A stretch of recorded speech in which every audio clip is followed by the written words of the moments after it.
guys, we move forward, make mistakes, learn, change, and repeat the process. So does the startups. Speaking of startups, it's becoming a trend nowadays. Starting a new business, giving people a new chance to achieve success with their own passion and interest, and by not being some salaryman. Sounds nice, isn't it? But there are some obstacles, unfortunately. According to Srikant Ravi, founder of Telelabs, there are 5 risks awaiting startups on their way to victory: product risk, market risk, financial risk, team risk, and finally, execution risk.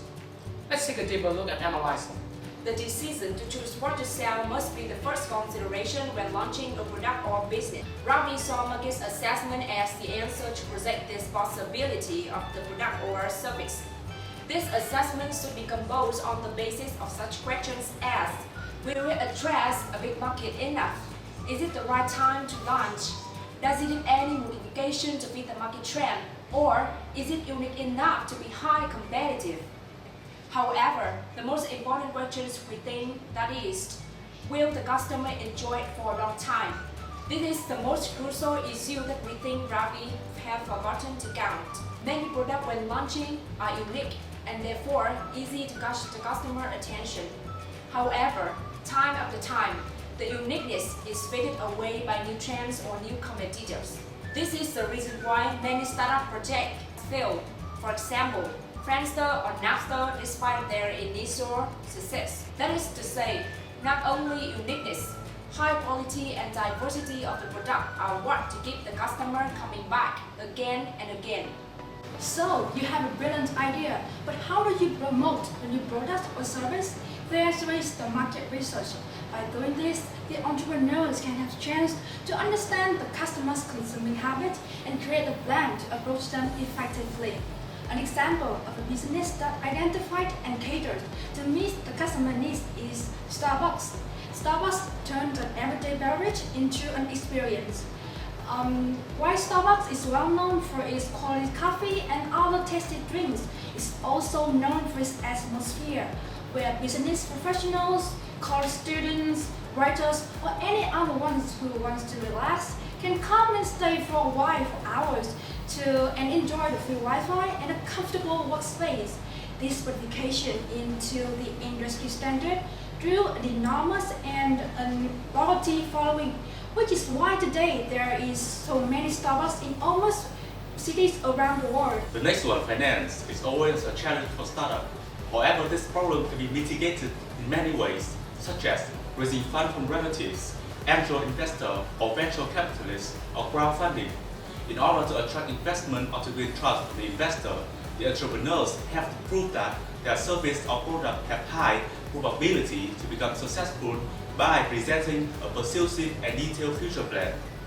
Furthermore, if your startup can get the help from by collaborating with an expert or mentor who is skilled in raising money, this will make the journey much smoother, because obviously not every startup is major or specialized in finance. Besides, financing is tough even when you have investor interest. Many entrepreneurs have suffered as they have given critical share of authority to the investor, which eventually can lead to conflict or disagreement. Thus, balancing is crucial while you're operating with your investor.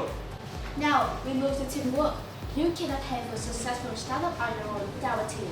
According to Ravi, there's hardly any entrepreneur that has succeeded solely on his own. We cannot agree with him more. There's so many tasks to do and you're not able to handle them all. For example, iPhone 7 couldn't have been launched to the market if it hadn't been designed first by the concept team. Then, it was verified by the research and development team. Then it was manufactured by the production team. The production must be assured to run smoothly by the maintenance team. The demands were earned by the sales team. By dividing workload among teams, everyone has a chance to express most of his capacity and experience. The project might be stopped by leaving from a member simply because of his drowsiness or lack of perseverance. Thus, finding an enthusiastic and never back down member is one of the ways to erase team risk.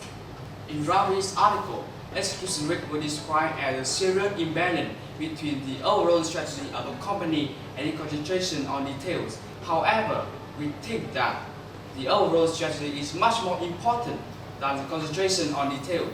Now, let's analyze the following example of a massive company and figure out what will be the consequences if you make the same mistake when launching your startup. Nokia, as you know, used to be a giant influence in cell phone area all over the world, but it's lost market to other competitors such as Apple, Samsung, LG, and finally disappeared. So, what was the reason? They did nothing wrong, but that wasn't enough. They did not change.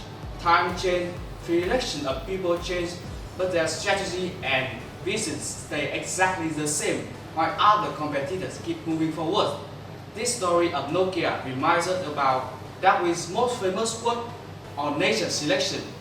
It's not the strongest of species that survives, nor the most intelligent that survives. It's the one that is most adaptable to change. According to Patel first, there is the fact that 90% of startups failed, and it's likely that in the majority of cases, people who start their own business can experience the five risks mentioned by Ravi. Tobak, the author of Real Leaders Don't Follow, wrote that it is startup equal hard success, which means starting a startup is not easy, especially in the beginning phase. We believe that startups can be the other 10% of successful startups if they can consider the way to approach the problems and try to solve them. To be more specific, if you know what you want, what you're doing, and know how to evaluate the risks and the challenges, it will not be difficult. Aaron Pather, an internet entrepreneur and the founder of Mint.com said, "It's okay to doubt yourself, it's okay to feel down, just never give up. Remember that the moment you choose to give up is the end for everything."